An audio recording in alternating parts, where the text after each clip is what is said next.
What's amazing, Madam Deputy Speaker, is that she has the nerve to come to this House and claim this is all someone else's fault. A laundry list of excuses.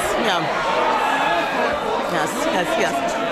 Madam Deputy Speaker, they blame the Conservatives as if we've been sneaking into the Treasury under the cover of darkness to give pay rises to the unions.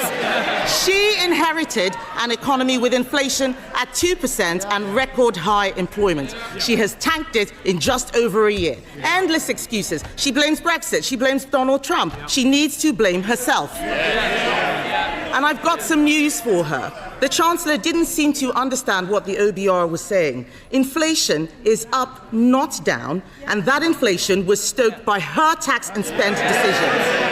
The economic fiscal outlook says that they expect inflation to stay higher for longer. Everybody else has read it. She still hasn't read the OBR analysis. She blames higher than expected borrowing costs. Where does she think they came from? Those borrowing costs are driven by her lack of grip. She is paying more, you're saying us, she's paying more to borrow than Greece. She is paying more to borrow than at any point under the 14 years of Conservative government.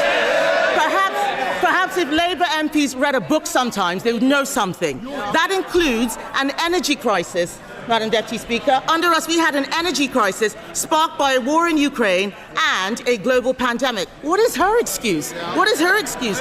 She is taking the public for fools, but they are under no illusions whose fault this is. The fact is, the bad choices she is making today, choices to break promises, choices to put up taxes, choices to spend more of other people's money, are because of the bad choices she made at the last disastrous budget. If you want growth, you need to start with knowing what kind of country you want to be and make a plan to get there. Create certainty for the people and businesses who will drive growth. There is no growth and no plan because Labour focused on settling scores and scratching the itches they had in opposition. She promised stability, she delivered chaos. Just look at the circus around this budget. First the leaks, then more leaks to try to undo the damage. Calling panicky press conferences, U-turning on her U-turns, rolling the pitch one day only to plough through it the next. She had the cheek to talk about stability, Madam Deputy Speaker. She has become the first Chancellor in history to release the whole budget ahead of time.